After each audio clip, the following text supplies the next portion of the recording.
I'm in a little bit of shock after that. Where have you come from? Whoa! Bangladesh is known for its chaotic capital city, but what is beyond that? I'm heading north to see what else this country has to offer, as we see parts of the country few foreigners visit. Welcome to Bangladesh! We are currently on the way to the train station here in Dhaka to make our way to the rural part of Bangladesh. We've got to take a night train. I think we're going to be getting there early in the morning. So let's take our first intercity train here in Bangladesh after that crazy surfing we did a couple of days ago. I am so keen to get in a bit of fresher air because the pollution has been quite a lot. I literally feel like my throat is like covered in like the black soot. So I think our train is just up here. How long is this journey? Do you know? 5 hours. 5 hours. So what does that make it? Yeah, about 2:30, 3 a.m. we should arrive. What class are we in? I didn't book the train. It's all on Fahad. We got an air-conditioned compartment. Is that like first class or second? No. First class. First class. Yeah. Oh, first class, okay. I'm interested to see what it'll be like compared to like the Japanese trains or something. Right, here we go. What seats are we in, Fahad? Oh, why is the lights off? It's like we're going into a scary movie. Once they turn the lights on and the engine starts moving, I'll give you a little bit more of a tour around this place, well, what it actually looks like, because it's going to be impossible right now. The lights have just turned on. Does that mean we're leaving? This is the train seat we've got. Honestly, it's quite nice. This is first class, so it's obviously got quite a bit of room, and it is very chilled out in here. It's not like the chaos of a few days ago. If you look down here, we've actually got some plug sockets, which is pretty cool. I'm not sure if they'll be working, obviously, but nice to have that feature anyway. We also have some switches here. I'm not sure if we should do them, but oh wow, you can actually turn on the lights or not. That's quite cool. You've got kind of lights which control most of the cabin, so people next to me don't have a choice whether I want the lights on or off. This cabin has also got AC, so it's a very comfortable temperature, but to be honest, outside, because it is only the very start of February, it is actually quite cold here. I'm going to try and get some sleep because I only got like 6 hours last night, so I need some rest. See you in a few.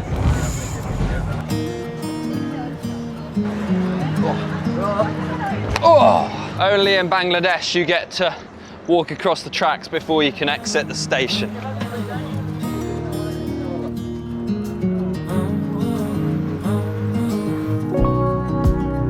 We are really in the rural part of Bangladesh.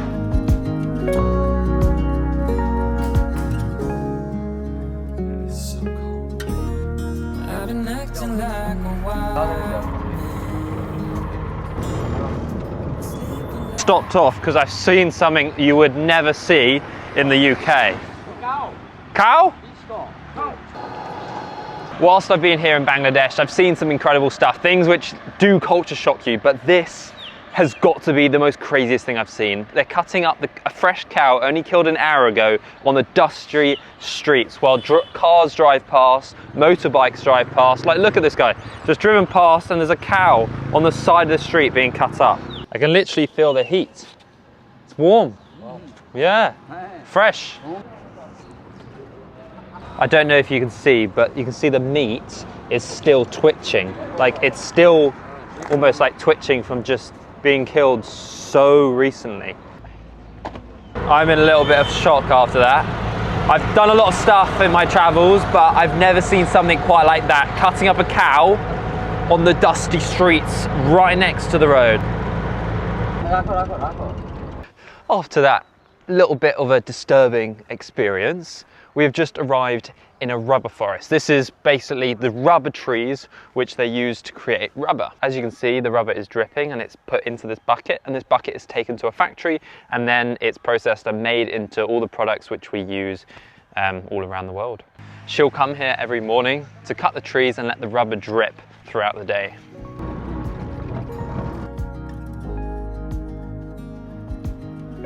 Behind me, we've got all the guys with their little cart, and they're taking all their products to the market. So inside they've got pineapples, they've got lemons, they've got spices. The reason they're using these carts is because it's obviously a lot more affordable to use these because the prices of the stuff in the market are so cheap. So they've got to save as much money as possible. All the pineapples.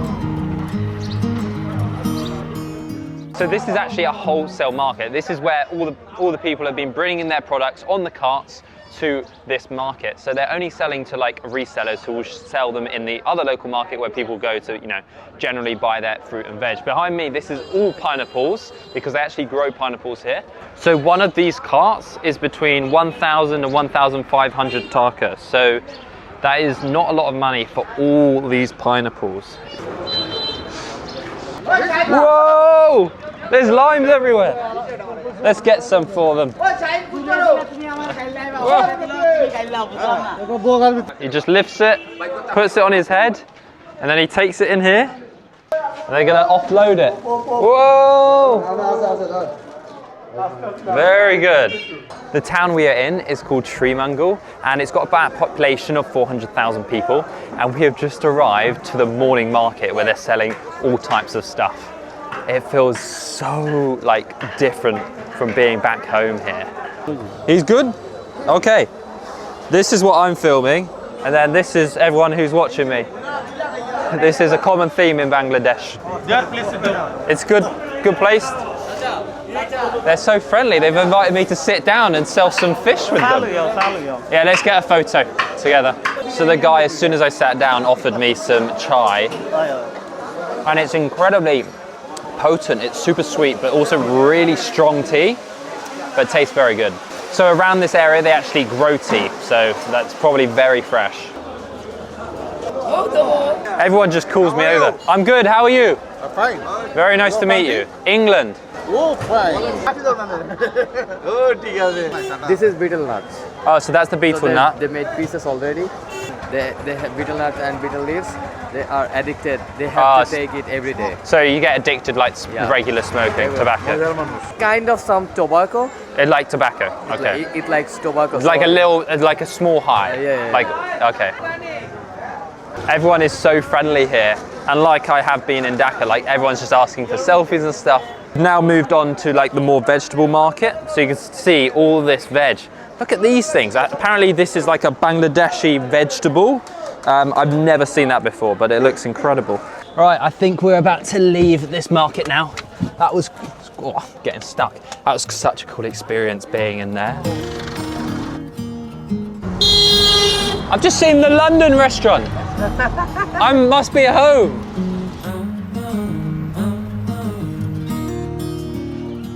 Now, one of the really famous things about this area is they grow a lot of tea. And we are currently in the largest tea garden in all of Bangladesh, I can't get it right.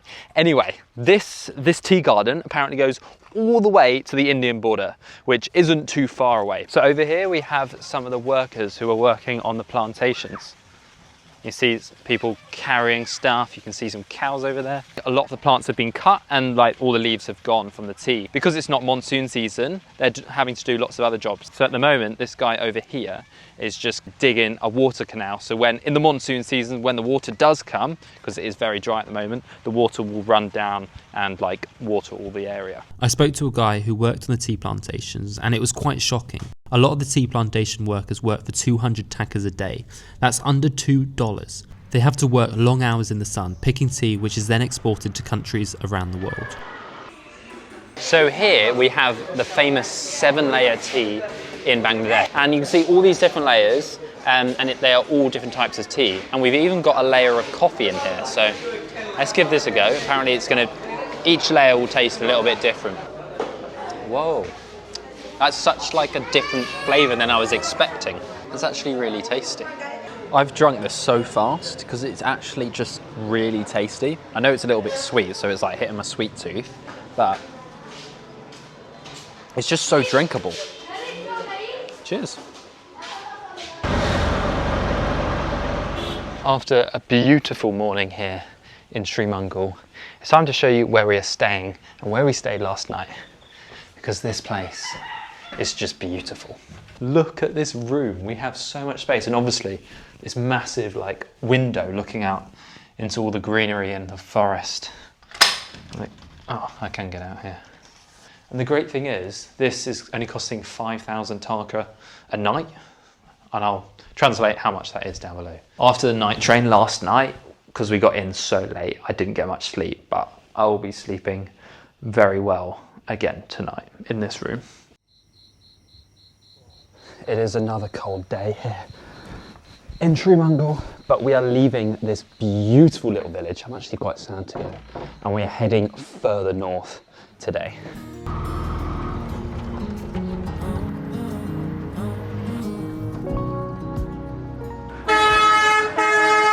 We are just waiting here at the side of the road to take one of these local buses to our next city.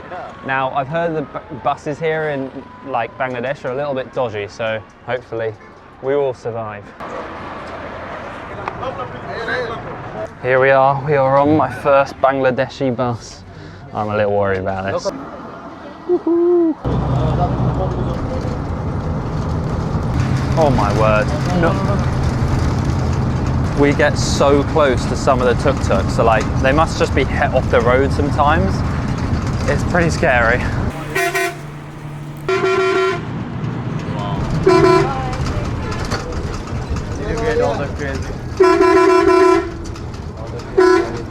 After that relatively normal bus ride, it wasn't actually that bad as I thought it could have been.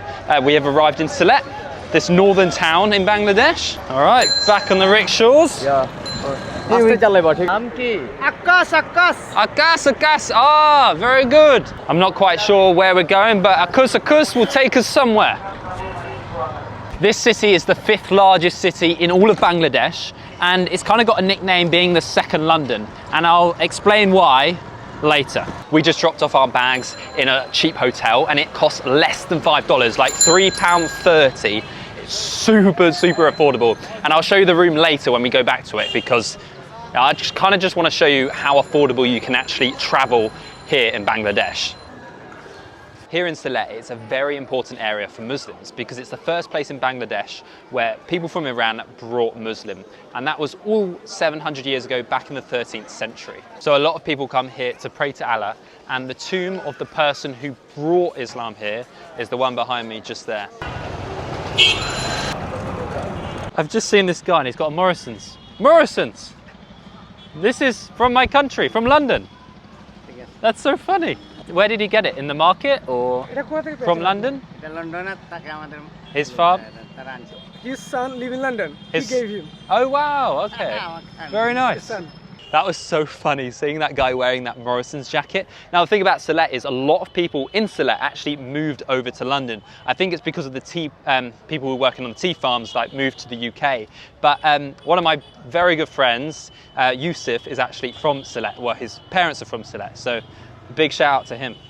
I'm in your hometown. Well, your parents' hometown. One of the most famous things here in Sylhet is this bridge, which is right in front of me. And this was actually built by British India in 1936. So it's almost, I think, 90 years old. Very impressive, and it's still standing here today. Over here, they have their own Bengal-style Big Ben. Not quite as prestigious or well-made as the one in London, but still pretty nice. Look, there you go. It's almost like an Asda Big Ben or something. So on this bridge, it's not just a bridge, it's also like a market. So people are selling different things, like these small little apples we saw before. And it is just a pedestrian bridge, apart from the motorbikes and stuff. Nice to meet you. Good gift. Gift? For what? Or just Shahjalal Rahmatullahi boy gift, book gift. Oh, no, thank you. Where have you come from? Come from Mayurvaidi. Asda! We've got Asda! This one. That's from England, my country. Where did you come from? Hello. Down there? Hello. Don't mind, what is your country? England. England, thank you. Thank you.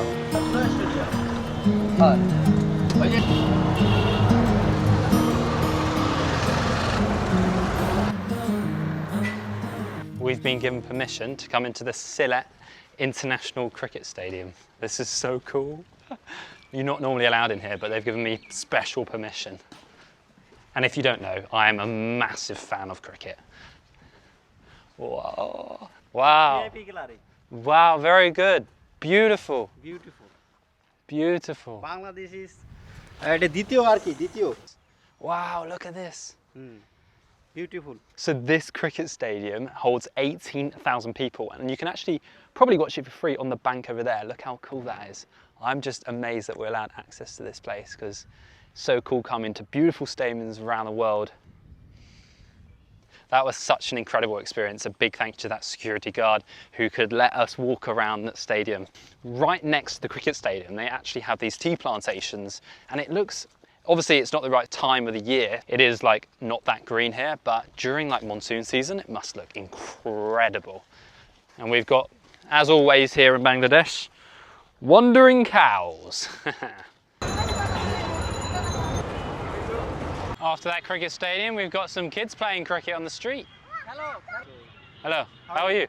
In the other side of the park, we saw some older boys playing. I got invited to play, but that might have been a mistake. Wow, I feel like these players are going to be very good. Are you a good player? Yes. Yeah, he's good? He's good batsman opener. Batting or bowling? Batting. Batting? Oh. I don't think this is going to go well.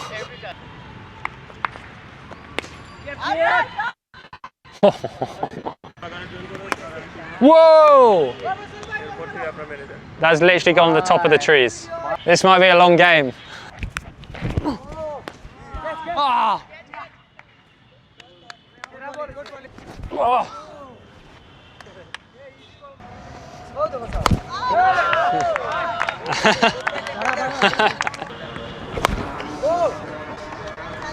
Nice to meet you. Bye-bye. Bye-bye. Bye-bye. Nice to meet you. Good game. Well played. That was such a cool experience. Those players are actually really good, and it's so different playing with like a tape ball compared to like a normal cricket ball. And that surface, obviously just the dust, like the ball swings, like that is not an easy level of cricket. That's just on the streets here, just in a local park. Good fun. Farhad is helping me cross the road because this is not for beginners. Oh, a little bit dirty. So this is our room. This is only costing 500 takas. So that is about, it's under $5. It's about £3.30, and this is what you get.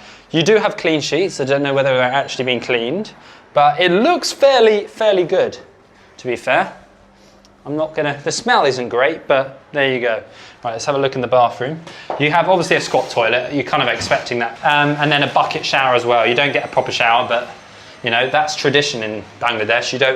Most people won't have proper showers like we do, you know, at home in the UK. But not a bad room for such a good price. What a crazy few days we've had exploring the north of Bangladesh, going to much more rural parts of the country. It's honestly been a very different experience to Dhaka, even though we still got a lot of beeping, still a lot of people, and still a lot of craziness, but it's been a really cool, different experience, especially going around the tea plantations. Thank you so much for watching. Do not forget to hit subscribe, and we'll see you in the next video. Bye!